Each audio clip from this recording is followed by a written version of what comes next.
retribution. Oh yeah, we want retribution. Oh yeah, we want retribution. Oh yeah, we want retribution. Yeah, we ran out of patience. Boil up with a cold hard hatred.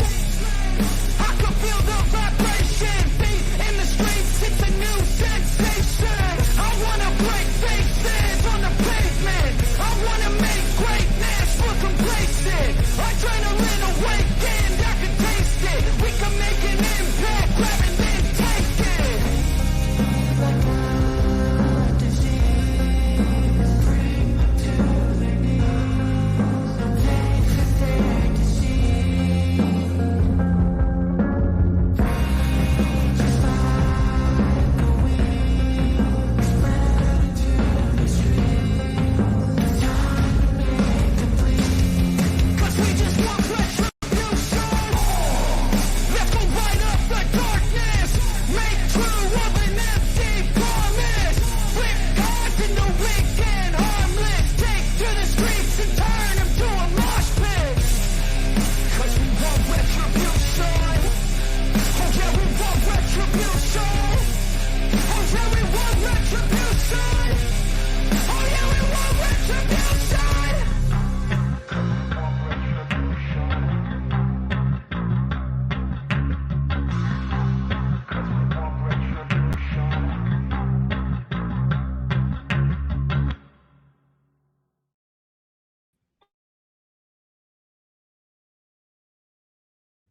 Hello.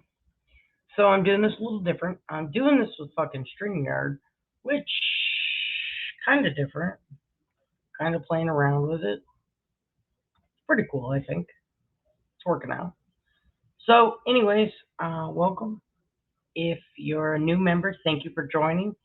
I try to do videos often, but doesn't always work out. You know how it is, especially with all the crazies around YouTube lately. So, I want to introduce something I've been working on for quite some time. I kind of talked about it in the last community post that I did, and that is the theory, do we create our own karma? Now, coming into this world, bad shit happens. Babies get all fucked up, bad shit happens. Parents suck, all that. But there is a theory that I've put great thought into. And since spirituality is merely that, I'm trying to use science to validate spirituality, which a lot of people are doing. Sometimes it makes it easier to believe, sometimes it just makes you feel like you're not crazy. But some things will never be more than theory. Today, I believe I will lay out examples that prove we do indeed create our own karma in this lifetime and how to accomplish it. Also, I will demonstrate how it is possible to achieve our soul's purpose by creating good karma by mastering the 7 Hermetic principles, which we talked about extensively in the past videos. And those will be linked in the description because I talk about pausing this video and going back if you have not watched them. So check the links in the description and check the links in the comment section. Watch them in order if you're brand new to this membership. This will make this upload, make a lot more sense. So some of you may have heard this, and again, this is just a theory, but if you haven't, I want to talk a little bit about pre-birth agreements. So how souls choose their parents and families before birth. So pre-birth agreements, according to many ancient cultures of the world, including the Native American, African, Indian, Greece, and Tibet, souls choose their parents and families much before their conception happens on Earth. Pre-birth agreements are drawn when souls are connected at the source, and these agreements contain all the details of their future earthly incarnations, including specific parents, birth location, time, siblings, and more.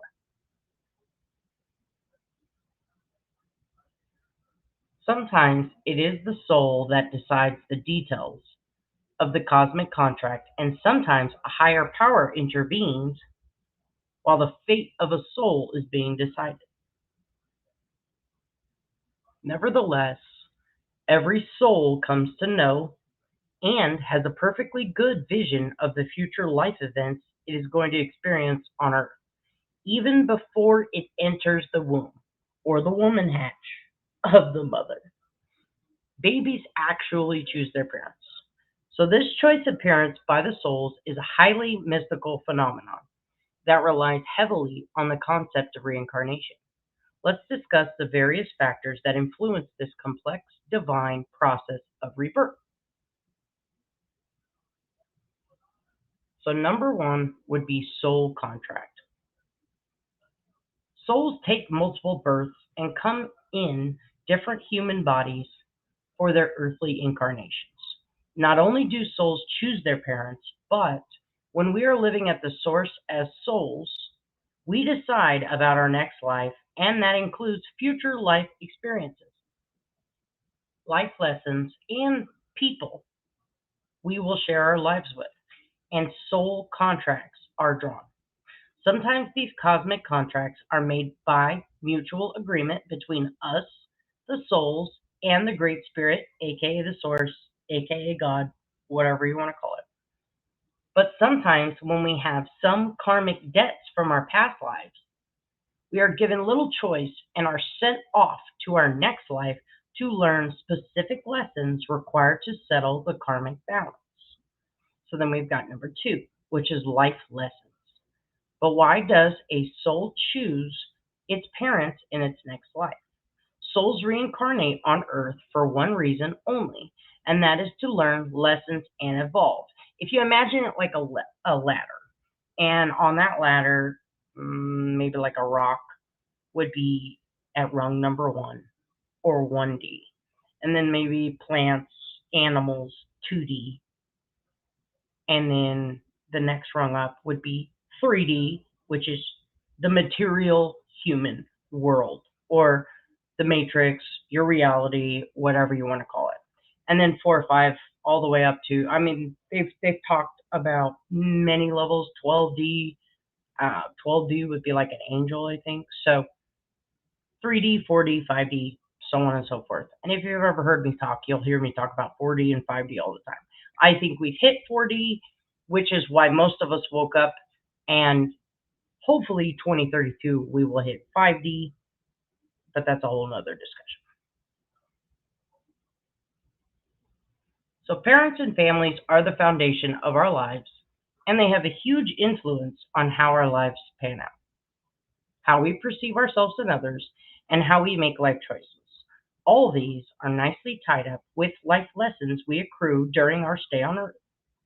Souls choose their parents because it is imperative for their mission on Earth. So, number three, parent and siblings. Are you on the fence about how children choose parents before birth? Don't you think it makes more sense that you and your life are not a random result of gene combinations, but everything that you endured, learned, and defied was part of a predetermined plan which you helped to design? And don't get bleak and hung up on this, oh, it's a plan, it's that. No, that's it's not an opportunity to be bleak. If you think about it as the latter example that I used previously, you're started off at 3. It's predetermined that you will get to 4, but if you kick it up into high gear, you could be 5, 6 by the time you evolve. If you follow the Hermetic principles, the law of karma, so on and so forth.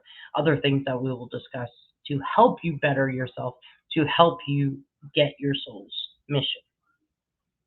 Based on the lessons they need to learn, souls choose their families. First, it is decided what life lessons a soul will experience in their next birth. Then, parents and family members are chosen who will be most aligned with the soul's purpose on Earth. They will help the soul's journey in one way or another. As soon as the soul gets to know who will be its parents, it establishes a psychic connection with them, especially with the mother, and remains present around them in the form of energy, waiting to be conceived. And this is also known as spirit babies. If you've ever dealt with a psychic medium, they will tell you about spirit babies if you have any around you. Souls also come to an agreement with other souls regarding who will be joining them as siblings and and in which order they will be born in their chosen family. Number 4, time and location. Life lessons are the only reason souls come to Earth time and again. Sometimes it becomes necessary for a soul to take birth in a specific region or community to learn the lessons needed for its growth. For instance, if a soul had hatred or bias regarding a particular race or religion in one of its incarnations, it will be fated to be born among the same community, just to grow understanding, love, compassion, and tolerance. In such a case, specific parents become less important than the time and location of birth. Nonetheless, souls choose their parents and families before birth. Number 5, soul family. Do you know that we meet the same people in our every life? These souls that we encounter in each and every earthly interaction are members of our soul family. Soulmates or soul family members are those who have been very close and important to us in our human lives. If you have ever met, if you have ever just met someone and instantly felt that you've known them your entire life, that is a soul contract relationship. And again, using any of those examples: parent, sibling, partner, teacher, friend. We might have known them as our parents, siblings, teachers, friends, or partners. We have been nurtured and enriched by their presence, and thus we choose to meet them every time we come to Earth. That being said, they too have to agree to meet us and be a part of our journey. Sometimes souls choose their parents because they want to be born into their soul family. Souls also choose to swap their roles sometimes, meaning if a soul has been the daughter in one life, they can choose to become the mother in the next, and the daughter of the next, and the daughter of the previous life will become the mother in this. And that can get a little confusing when you think about it. Souls do this to learn all kinds of relationship experiences, but also to heal any trauma or wound in the relationship. They sometimes try to make a relationship work by getting at it from various angles. And the biggest one, the one that is a game changer. Number 6, free will. One has to remember that just because our life is already planned before our birth, it doesn't mean that we do not have any free will. As human beings, we're capable of deciding what's good for our well being and can decide to move away from any relationship that thwarts us in our quest to live our best life. Do souls choose their parents? Yes. So that they learn lessons, and sometimes these lessons include how to distance oneself from toxic relationships. Whenever the question, do babies choose their parents before they are born, pops up in your brain, remember that everything happens for a reason. Even if you cannot understand it right away, every pain and hardship that you experience on earth have been meticulously planned by the source for your betterment. I also refer to these as tower moments. If you ever hear me talk about tower moments, then you will understand what I'm talking about. They're designed things. They shake up your world as you know it, as your 3D plan. But these are predetermined things. You too were a part of this great planning, but can't remember your time when you were existing as a soul. So live your life according to your soul's purpose. Remain aligned with your higher self and keep looking for your soul family. One word of advice: don't ignore the family you have been given. Even if your relationship with them is strained, don't hold any grudges toward them.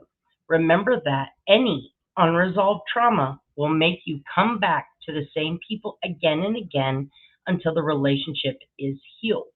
I talk extensively about forgiveness and forgiving people in the moment for yourself. It does not sign you up for round two with the person that you're forgiving. It just means that you will no longer tolerate that behavior and you can remove them from your life. But the act of forgiveness in the moment leaves you whole. It allows you to process the grief period, which can be over and over again depending on the relationship that you're trying to heal. Now, keeping all that in mind, I want to talk about my theory that limiting beliefs in previous lifetimes and this lifetime create your karma and inhibit your quest to align your 3D material self with your higher self. And that is your soul purpose. So let's review some of the key elements I will be discussing for the remainder of the video. Again, if you are new to these memberships, I have a video, and well, it will be 3 videos. They will be pinned in the comment section, put in the description. You're going to want to watch them in order and pause this video to go back to watch them first. So everything will make a lot more sense because I'm not going to go in depth with any of these Hermetic principles because we've already covered them extensively. So just to recap, the 7 Hermetic principles are the principle of mentalism, correspondence, vibration, polarity, rhythm, cause and effect, and gender. Now I want to touch on karma. Karma is a concept of action, work, or deed, and its effect or consequences. In Indian religions, the term more specifically refers to a principle of cause and effect, often descriptively called the principle of karma, wherein intent and actions of an individual, which is cause, influence the future of that individual, which is effect. Good intent and good deeds contribute to good karma and happier rebirths, while bad intent and bad deeds contribute to bad karma and bad rebirth. As per some scripture, there's no link of rebirths with karma. Karma is often misunderstood as fate, destiny, or predetermination. Now that's why I went over above as I did, because that is precisely what they're talking about. The concept of karma is closely associated with the idea of rebirth in many schools of Indian religions. In these schools, karma in the present affects one's future in the current life, as well as the nature and quality of future lives. This concept has also been adopted in Western popular culture, in which the events that happen after a person's actions may be considered natural consequences of those actions. The term karma refers to both the executed deed, work, action, act, and the object, intent. Wilhelm Holbas explains karma by contrasting it with the Sanskrit word kriya, whereas kriya is the activity along with the steps and effort in action. Karma is the executed action as a consequence of that activity, as well as the intention of the actor behind an executed action or a planned action. A good action creates good karma, as does good intent. A bad action creates bad karma, as does bad intent. Difficulty in arriving at a definition of karma arises because of the diversity of views among the schools of Hinduism. Some, for example, consider karma and rebirth linked and simultaneously essential. Some consider karma but not rebirth to be essential. And a few discuss and conclude karma and rebirth to be flawed fiction. Buddhism, Jainism have their own karma precepts. Thus, karma has not one, but multiple definitions and different meanings. It is a concept whose meaning, importance, and scope varies between the various traditions that originated in India and various schools in each of these traditions. Wendy O. Flaherty claims that, furthermore, There's an ongoing debate regarding whether karma is a theory, a model, a paradigm, a metaphor, or a metaphysical stance. The principle of karma. Karma also refers to a conceptual principle that originated in India, often descriptively called the principle of karma, and sometimes the karma theory or the law of karma. In the context of theory, karma is complex and difficult to define. Different schools of Indology derive different definitions for the concept from ancient Indian texts.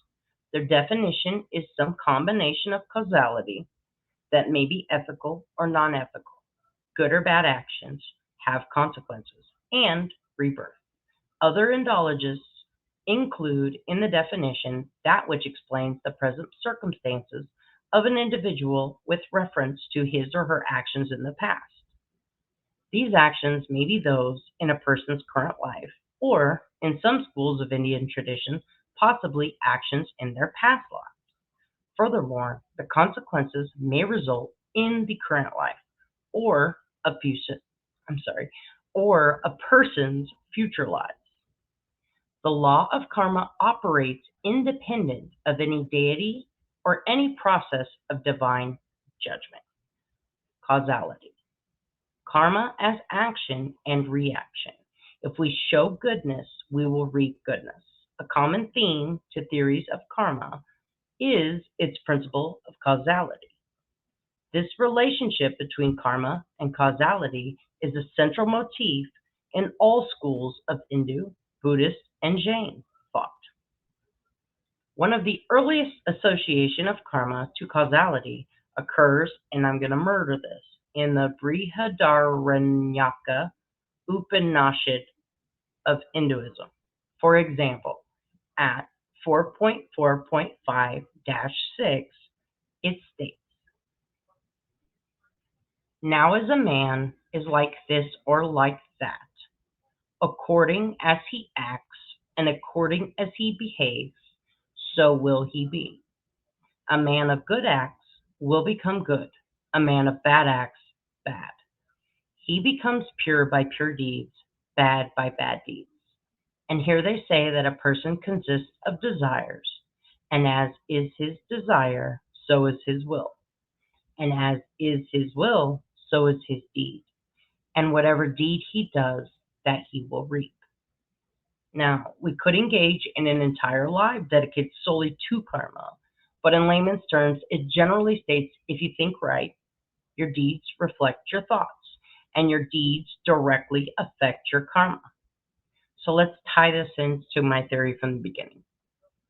Karma directly states by mastering the law of mentalism, which is Hermetic principle number 1, and then knowing that you must then master all Hermetic principles in order, you work through principles 1 through 6, mastering each, to reach the law of cause and effect, which is the second phase of karma, causality, which means cause and effect, as written above.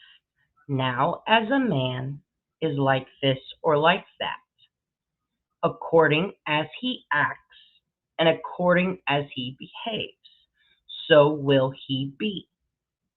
A man of good acts will become good, a man of bad acts, bad. He becomes pure by pure deeds, bad by bad deeds. And here they say that a person consists of desires. And as his desire, so is his will. And as is his will, so is his deed.